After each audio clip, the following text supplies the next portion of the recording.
vacations, theme parks are the first option on people's mind. These places are meant to give us the illusion of danger while keeping us perfectly safe. But sometimes, a day at the park really does turn into a life-ending nightmare. You always hear that these things always happen to the others, but always remember that you are the other for someone. Now, let's go to the 5 of the worst theme park accidents in history.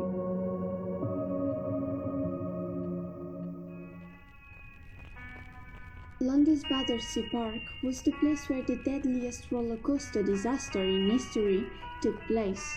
The Battersea Fun Fair is one of the world's first theme parks, competing with Disneyland for 4 years, and its biggest attraction was the Big Dipper, a huge wooden roller coaster that had been operating since 1951.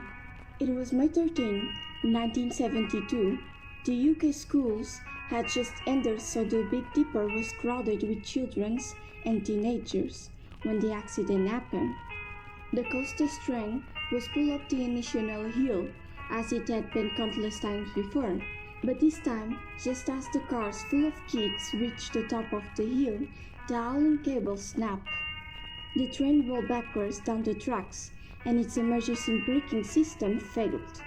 The cars picked up speed and went whipping around the curve where they derailed, peeling on top of another one. Or, as one child witness put it, most of the people on the back all got crushed up because it came down backwards. Ultimately, 5 children died and 13 people were injured. The ensuing investigation concluding that almost everything was wrong with the coaster. There were a total of 66 defects on the rides, including missing brakes, a poorly maintained howl rope, rotten wood, a misaligned track, 50-year-old coaster parts, and drunk or drunk ride operators. But the ride's engineer and manager were brought up on criminal charges, but they were ultimately cleared of the charge. And this will be a theme that we'll see repeated often in this list.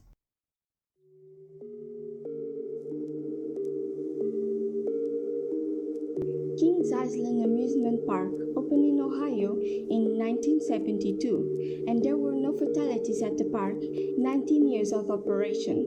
But luck ran out on June 9, 1981, when on 2 separate incidents at the park, 3 people's lives were claimed, 2 guests and 1 employee. Everything was normal until about 9 p.m. when Timothy Benning and his friend William Adcock walked by a fountain near a bridge in the park's beer garden. Timothy then reached toward the water in the fountain, intending to splash his friends. But as soon as he touched the water, Timothy was jolted with a powerful electrical current, knocked unconscious, and fell into the shallow water. An exposed wire was just under the surface. William jumped into the water to help his friends, and was electrocuted as well. Seeing the guests in distress in the shallow pond, park employee Daryl Robertson tried to help, but some good actions are punished severely, and Daryl was electrocuted as well. The 2 Good Samaritans died shortly after, while Timothy survived with serious electrocution injuries. An investigation revealed all this could have been prevented if a simple circuit breaker had been installed on the electrical pumps under the pond. But the park continued open, and about an hour later, Candy Taylor, 32, decided to take just 1 more ride before the park closed. She chose the Hyde Commander, a harmless-seeming ride that lifts riders off the ground in capsules that spin around. Candy had been drinking and was alone in her compartment, so no one knows exactly how or why she slipped from her harness and safety belt and out of the pod, but she may have been trying to get a look at the medical helicopters ferrying electrocution victim Timothy to a hospital. No matter the reason, Candy fell from the ride to the ground 70 feet below and died soon.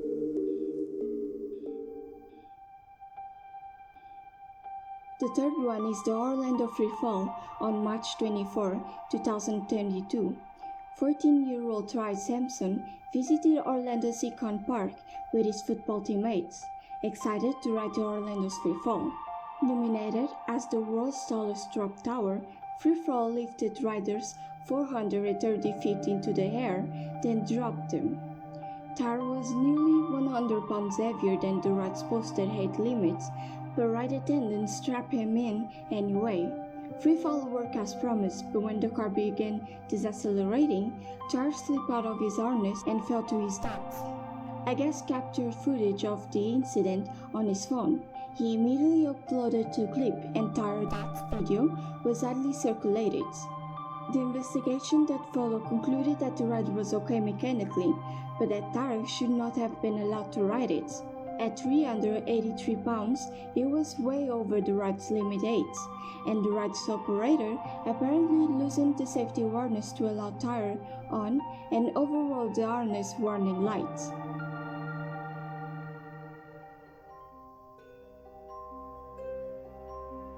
The deadliest theme park accident in history happened on the haunted castle at New Jersey Great Adventure amusement park.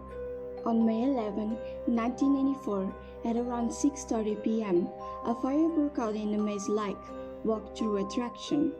Purportedly, a 14-year-old boy was using a cigarette lighter to navigate a dark corridor and sent some padding in fire, although it was never identified. When the fire started, there were 29 guests and custom employees trapped in the burning maze. There were few exit lights, no sprinkler systems, and no smoke detectors. The fire spread quickly through the plywood and foam attraction, and the entire rickety structure was engulfed in flames within minutes, and 8 teenagers died in the fire. In the aftermath of the tragedy, laws requiring sprinkler smoke detectors and other fire prevention methods passed across the country. There was a trial where the theme park's representatives contended that the fire was arson, and thus further safety precautions would not have saved any lives. And again, no one was ultimately held criminally liable for the deaths.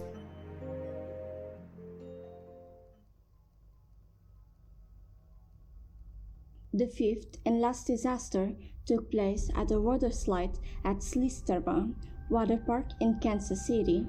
Water slides are not meant to be 169 feet tall, but that was the weight of Beirut that dropped riders down a nearly vertical 17-story chute at speeds approaching 17 miles per hour, setting them up and climb and down another drop. The name Beirut in German meaning crazy. The slide was the brainchild of Slitzerban co-owner Jeff Henry, who designed and built it with the help of the park's senior designer John Scollay. Neither man had any background in medical engineering, but they did have a goal: to build the biggest, fastest water ride on Earth. After 2 years of construction and safety testing, through a process that mostly involved trial and error with sandbags, the pair opened Beirut to the public in 2014. Maybe the most amazing part of this story is that it took 2 years for someone to die on the crazy contraption. The unfortunate victim was the young boy, 10-year-old Caleb Schwab, that met a particularly gruesome end. The raft Caleb was riding in went airborne on the rise after the initial drop. Although Beirut featured netting to keep people from flying out of the rides, Caleb hit a metal support and was decapitated. His head and body landing in the water chute and slid down the rest of the way, coming to a stop in a pool at the ride's bottom, where Caleb's brother and mother were waiting. The guests riding behind Caleb suffered facial injuries, perhaps from Caleb's decapitated head slamming into them. It was bad, despite the lunacy of the ride's designers and the fact that Caleb was the son of a Kansas state representative.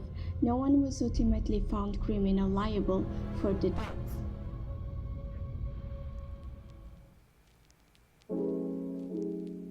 Tell me what you think about all of these incidents, and what is the one that you think is the worst.